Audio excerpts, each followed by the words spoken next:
Ұлттық арнадағы таң шолпан бағдарламасы әрі қарай жалғасады. Біздің қонақжай студиямыздың құрметті қонақтарымен таныс болыңыздар. Қазақстан Республикасы Суретшілер одағының мүшесі Алмас Сырғабаев, Қазақстан Республикасы Суретшілер одағының мүшесі Ринат Қилыбайұлы және Қазақстан Республикасы Еуразия дизайнерлер одағының мүшесі Гүлдана Тұрсынқызы. Қайырлы таң. Қайырлы таң. Бүгін біздің студиямызға құрғол келмепсіздер. Мына жерде түрлі картиналар, яғни 10 желтоқсанда Астана Алматыдан Ақмолаға ауыстырылған күн бүгін. Енді жалпы өнердің ордасы Алматы деп келдік осы уақытқа дейін расында да.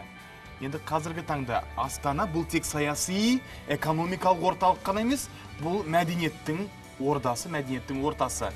Жалпы суретшілердің өзіндік бір ортасы қалыптасып үлгерді ме осы жақта? Әрине үлгерді, қалыптасып келе жатыр. Келеді де, бірақ Алматының аты Алматы, ол баяғыдан қалыптасып қалған Кеңес одағынан бері өзінің бір негізі қаланған орта болып саналады ғой. Астана енді жас бала сияқты да. Мысалы, әр елде, мысалы, Стамбул мен Анкараны қарайық, Москва мен Санкт-Петербургты қарайық. Сол араларында сондай бір өзгешелік болады. Біреу өнер ордасы, біреуі жаңағы саяси орда дейді. Бірақ саяси орданың өзінде де міндетті түрде суретшілердің ортасы өнер ошақтары болады әрине. Олар да қалыптасады, бірақ енді жаңағы Алматыны біз жоққа шығара алмаймыз, өйткені оның тамыры тереңде жатыр. Жалпы мен де бұлай ойлаймын. Негізі осы қаланың әдемі сән салтанатпен құрылуының өзінде суретшілердің рөлі өте зор. Әрине. Суретшілердің үлесі, мысалы, кез келген қонағыңды бәйтеректің алдына келіп нұрланынан алып өтсең, демалып отыратын скамейкалар, орындықтар болсын, кез келген нәрседе қазақтың ұлттық өрнектері көзіңе жылы көрініп тұрады. Шетелден келген адамдарға да ерекше әсер етеді деп ойлаймын. Түстердің ерекшеленіп тұрады ғой. Бәйтеректің өзінде де қандай бір керемет мән мағынасы бар. Оның өзі 91 метр болуының өзі 91-ші жыл тәуелсіздікті алғанымызбен сәйкес келеді. Бәйтерек деген біздің атақты ертегіміз, ертөстіктегі атақты Бәйтерек. Төбесіндегі самұрықпен бірге керемет үйлесім тауып тұрды архитектуралық шешім. Сондықтан мен ойлаймын, суретшілердің үлесі өте зор. Елдана ханым, сіздің ойыңыз? Менің ойымша енді Астана көп адамдарына, жас кісілер, суретшілер, өнер қауымында кісілердің көбісі арман қуып келген сондай шабыттандыратын үлкен сондай әсем қала. Сондықтан бұл жерде негізі қазіргі уақытта көп мәдени шаралар болып жатыр. Және де сондай жақсы керемет жұмыстар жасап, шабыттанатын нағыз орта деп есептеймін қазіргі заманауи біздің елордамыз. Енді Алматыдан Астанаға қоныс аударғанына енді 20 жылдық үлкен мерекені тойлағалы жатырмыз ғой. Өздеріңіз қай кезде Астанаға қоныс аудардыңыздар? Алмас мырза, осыдан 5 жыл уақыт бұрын Алматы облысынан дәлірек айтқанда Алматы жақтан, иә? Солай.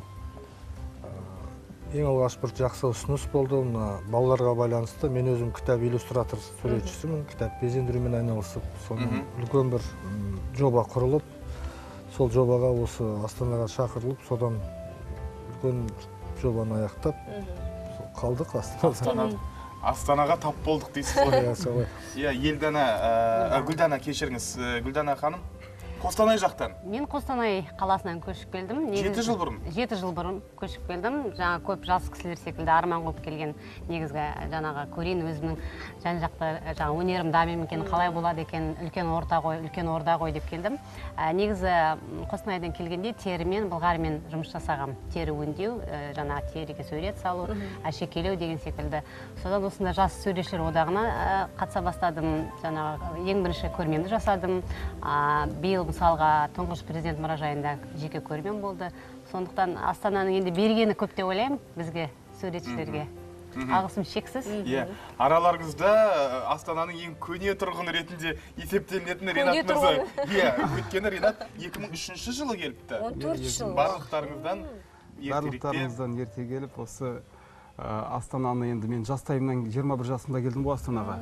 Мына Астанаға ғашық болып қалып, жаңағы осы Астанада енді мен болашағым осы Астанамен байланысты болсын деп қиындықтарға қарамай сол осы уақытқа дейін сөйтіп күресіп келе жатырмыз қиындықтармен. Бірақ дегенмен де көп жақсы жетістіктерге де жетіп жатырмыз. Енді бейнелеу өнерінен оған дейін де басқа жақтарымен де өзімді көрсетіп сынап көрген едім. Осы бүкіл армандардың бәрін орындауда мен осы Астана қаласында негізі пайдаланып жатырмын да. Сондықтан Астананың ықпалы маған жаңағы бір ләззат алу әсері Астанадан осы шығармашылыққа итермелеп, жаңағы өнердің сан қырлы түрлерін меңгеруге андай септігін тигізіп жатыр.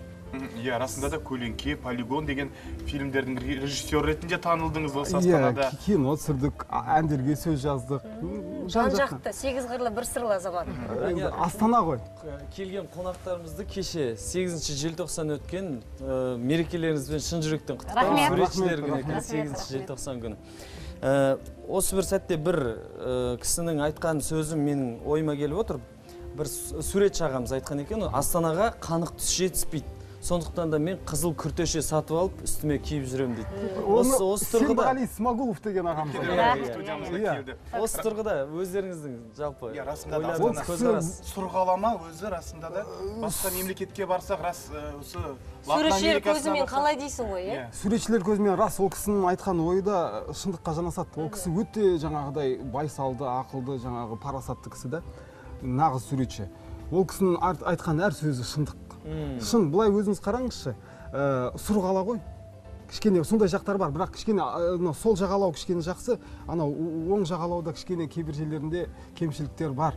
Сондықтан мен ойлаймын, әлде де кішкене түрлі түсті қылдырған дұрыс шығар деп Уақыт еншісінде ғой. Ол уақыт еншісінде. Бірақ сіздердің салған суреттеріңізге қарағанда қызылды, жасылды, керемет, енді ешқандай сұрғала деуге келмейтін сияқты. Әлде ол шабыттың келген уақытына байланысты ма?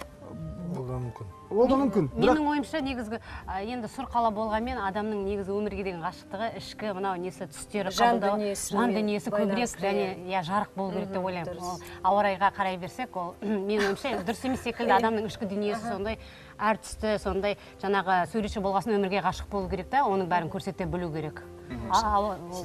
Сіздер Астананы басқаша көресіздер демек, иә? Әрине. Суретшілер көзімен қарайтын болсақ, мына суреттерге қысқаша тоқтала кетейік енді.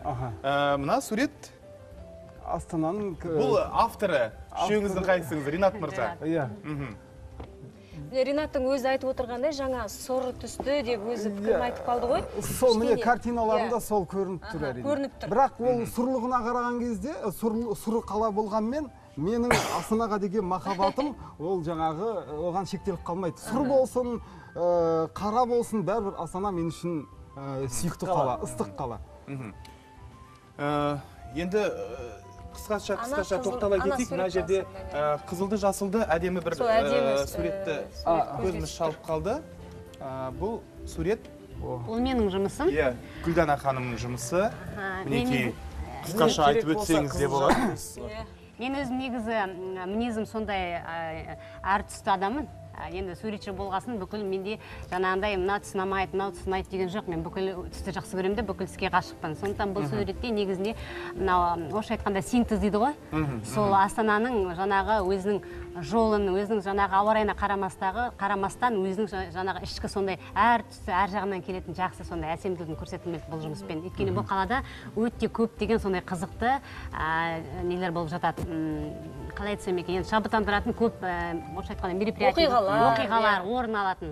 Алмас мырзаның суреті қайсысы? Міне Алмас мырзаның суреті. Шағын жұмыстар әкелдім мен, өйткені мына жерде көрсетуге мүмкіндік бар ба, әлде қолға ұстайын ба? Мына жерде көрсетіп жатыр біздің режиссерлар. бұл жұмыстар Есікті ашып кіргендей болмау.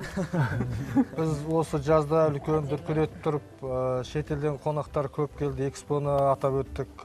Сол кезде көп шетелден суретшілер келді. Сол бір шағын этюд жазуға ұсыныс білдіріп, суретшілермен Есілдің жағалауында жазған осы соңғы жұмыстардың бірі, жаз кезінде жазылған этюдтар. Жалпы этюд деген сөз Ринат осы жақында ғана осы бір 10 күннің ішінде жазған жұмыстары. Бұл өзі бүкіл жаңағы этюднигін арқалап, далада жүріп, күннің суығына қарамай. Бұл пленердің бір керемет дүниесі суретшілерді шабыттандыратын. Сол уақиғаның сол сәтте бір уақыт ұстап қалады. Мысалы, сағаттың 11 болуы мүмкін. Ол кезде ауа райында қандай құбылыстар болады дегендей. Бұл да сондай бір жаз кезінде сол қонақтармен жадырап жүрген уақытта бір жазылған этюд. Қазір мына бүгін қалың қар жауған бүгінгі күні мына Жазды қарап жатуға болады. жазға қарап жаздан. Иә, расында да мына Астана болып қалыптасуына көп еңбек сіңіріп отырған азаматтар ол тек министрлер ғана емес, ол тек депутаттар ғана емес, сонымен қатар осы өнер адамдары екені сөзсіз. Жалпы Астананың тұрғындары. Астананың жалпы тұрғындары, оның ішінде сіздердің де үлестеріңіз орасан зор. Студияға келгендеріңізге алғысымызды білдіреміз. Сіздердің туындыларыңызды әлемдік көрмелерден тамашалай берейік. Әмин. Рахмет. Алмас Сырғабаев, Ренат Қилыбайұлы және Гүлдана Тұрсынқызы бүгін студиямызда қонақта болды. Иә, біз ары қарай бағдарламамызды шағын аңдатпамен жалғастырамыз. Бізден алыстамаңыздар. Рахмет сіздерге.